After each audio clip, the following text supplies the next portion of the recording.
क्योंकि सुगंधा और काया की मृत्यु होते होते सांझ पहले ही ढल चुकी थी, इसीलिए उन दोनों का अंतिम संस्कार उस दिन नहीं किया था। रात भर इंतजार करना ही एकमात्र उपाय रह गया था, लेकिन गांव वाले नहीं जानते थे कि ये एक रात उनके लिए कितनी महंगी पड़ने वाली है। आधी रात को जब सब लोग सोए हुए थे तो एकाएक आंधियां चलने लगी और मौसम बिगड़ने लगा। किसी को इस बात का अंदेशा नहीं था कि ये सब कुछ और नहीं बल्कि सुगंधा और काया की आत्माएं फिर से जागृत हो रही थी। वहीं उसी रात राघव भी हमेशा हमेशा के लिए मायापुर छोड़कर चला गया था।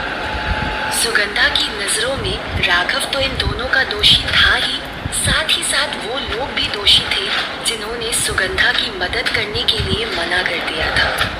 इसीलिए सुगंधा ने ये तय कर लिया था कि वो उन सभी को जिंदा नहीं छोड़ेगी जिन्होंने उसकी मदद नहीं की।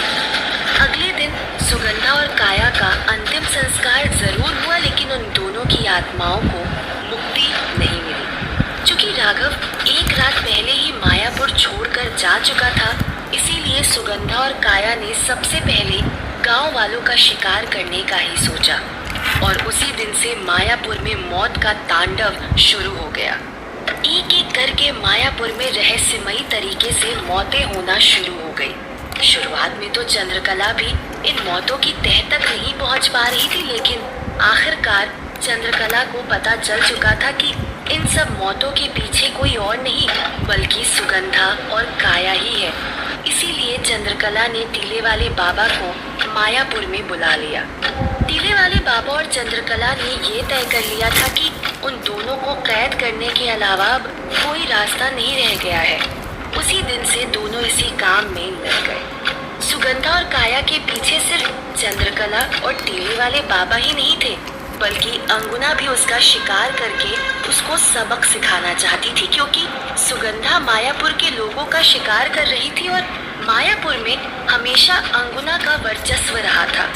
दोनों माँ बेटी कुछ दिन तक तो इन सबकी नजरों से बची रही, लेकिन आखिर एक दिन काया टीले वाले बाबा की चंगुल में फंसी गई। लेकिन सुगंधा ने जैसे तैसे फिर से काया को टीले वाले बाबा के चंगुल से आजाद करवा लिया।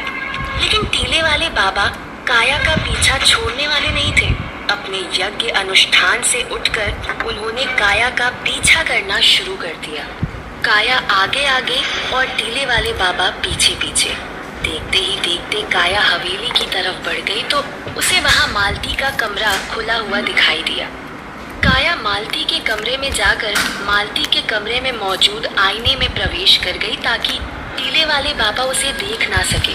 लेकिन टीले वाले बाबा को इस बात का पता चल चुका था और उन्होंने काया को हमेशा हमेशा के लिए उसी आईने में कैद कर दिया और उसे उस खेत में दफन कर दिया गया।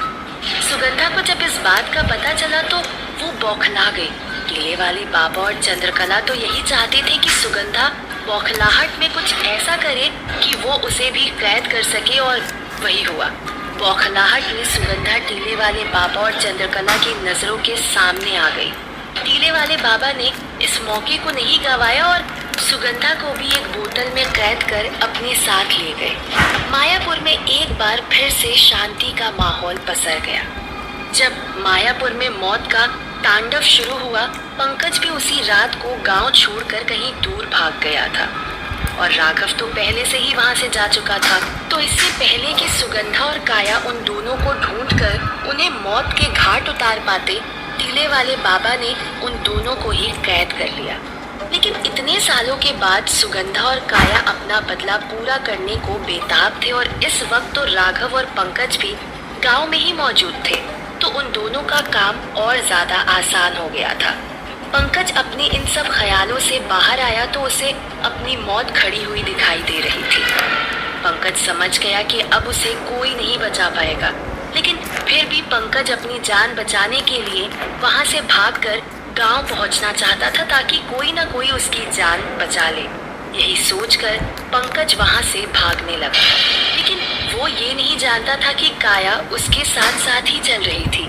तभी पंकज दौड़ते हुए उस गड्ढे के पास पहुंचा जहां से उसने और राघव ने वो आईना निकाला था।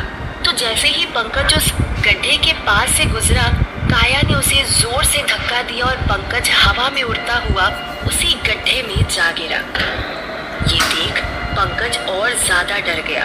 वो उस गड्ढे से बाहर निकलने की कोशिश करने लगा, लेकिन शुरू में तो वो गड्ढा पंकज की कमर तक ही आ रहा था, पर धीरे धीरे उस गड्ढे की गहराई बढ़ती गई। रेत इस तरह से नीचे की तरफ खिसक रही थी कि पंकज चाहकर भी उस गड्ढे से बाहर निकल पा रहा था। देखते ही देखते गड्ढा इतना गहरा हो गया कि पंकज की सिर्फ गर्दन बाहर रह गई थी। तभी एकाएक बाहर पड़ी हुई रेत से गड्ढा फिर से भरने लगा। ये देख पंकज बहुत ज्यादा डर गया। वो हाथ जोड़कर इधर उधर देखते हुए माफी मांगने लगा। काया, काया मुझे माफ कर दो काया। मैं ये नहीं चाहता था कि तुम मारी जाओ, बल्कि मैं तो तुमसे प्यार करता था और शादी करना चाहता था। तभी उसे हवाओं में काया की हंसी सुनाई दी।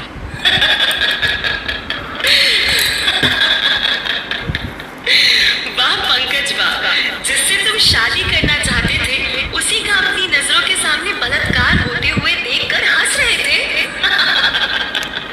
पंकज गिड़गिड़ाते हुए कहने लगा, मुझे माफ कर दो काया, गलती हो गई मुझसे।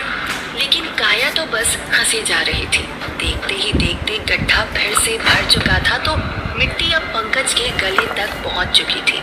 पंकज का पूरा शरीर मिट्टी के अंदर दब चुका था, सिर्फ गर्दन ही बाहर थी, जिसकी वजह से पंकज का दम घुटने लगा था। पंकज को काया दिखाई तो नहीं दे रही थी, लेकिन एकाएक उसे अपने चेहरे के ऊपर किसी के मुलायम हाथों का स्पर्श महसूस हुआ। उन हाथों के स्पर्श से पंकज की सांसें अटक सी गई। अचानक उन हाथों के नाखून पड़ने लगे थे जो पंकज के गले में चुभ रहे थे। काया ने अब दोनों हाथ से पंकज का गला जकड़ लिया था।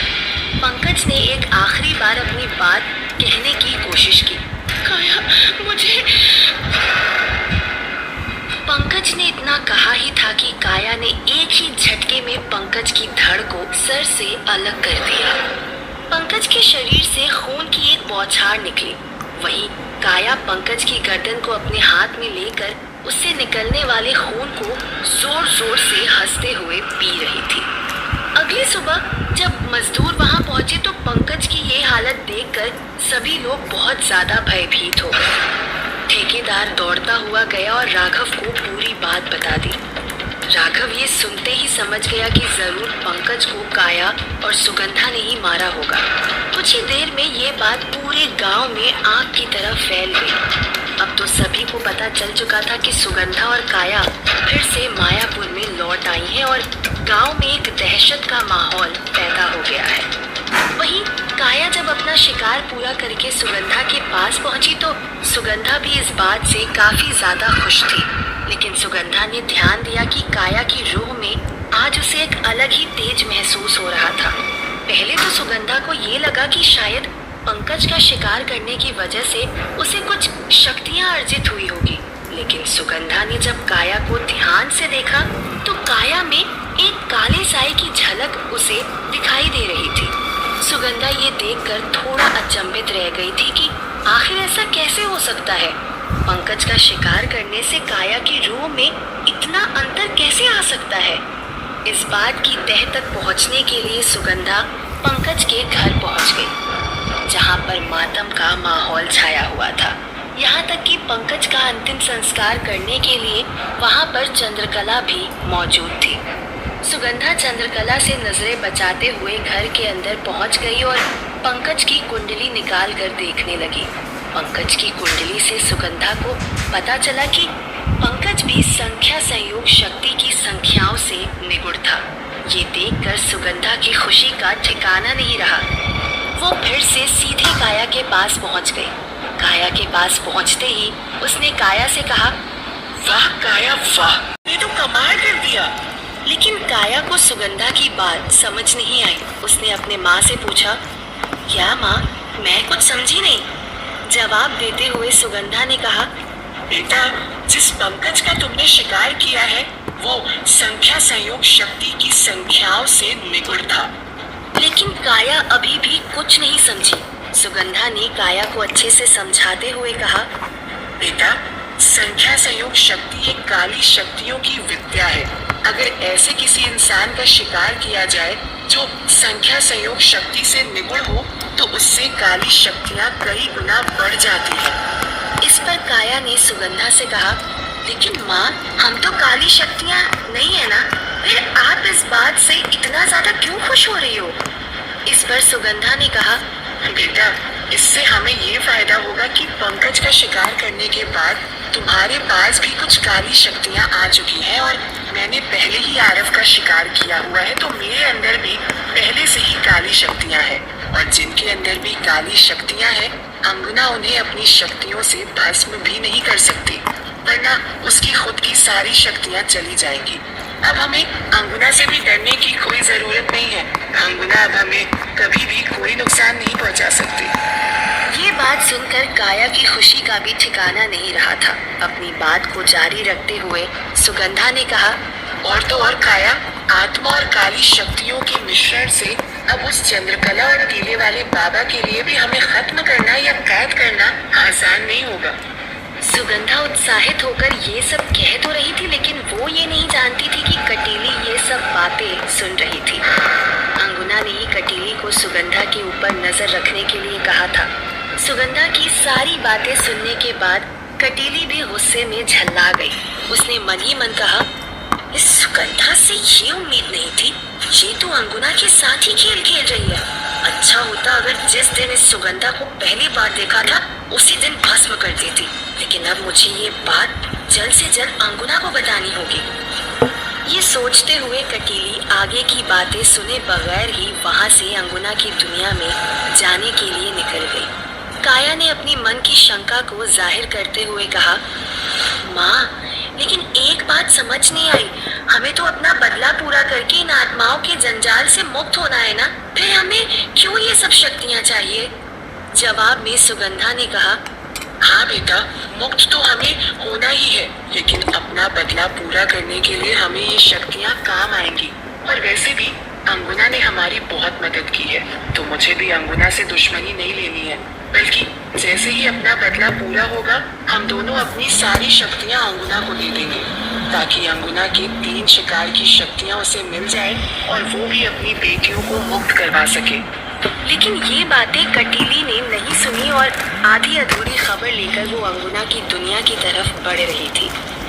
इधर काया ने सुगंधा की पूरी बात सुनने के बाद कहा, लेकिन माँ, अब हमें देर नहीं करनी चाहिए और जल्द से जल्द उस राघव का शिकार करना है। पिछली बार की तरह बाकी लोगों के शिकार करने के चलते हमारा सबसे अहम शिकार हमसे छूटना नहीं चाहिए।